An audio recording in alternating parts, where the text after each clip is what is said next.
oilalar bor. Qizlariga lutf bilan muomala qilinadi. Qizlar aziz, muhtarama, mukarrama bo'ladi bu oilalarda. Yana oilalar bor. Qiz bolaga o'g'il bola qilgandan ko'ra qattiqroq muomala qilinadi. Xuddi xizmatkorga, qulga, cho'riga qilgandek muomala qilinadi.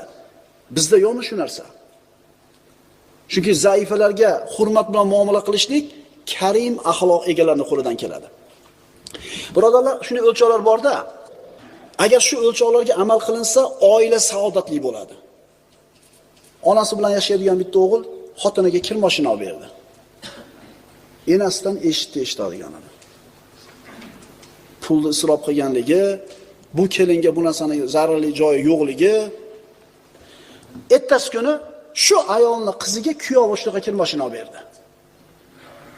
Alloh rozi bo'lsin kuyov bolamdan. Qizimni mehnatini yengil qildi.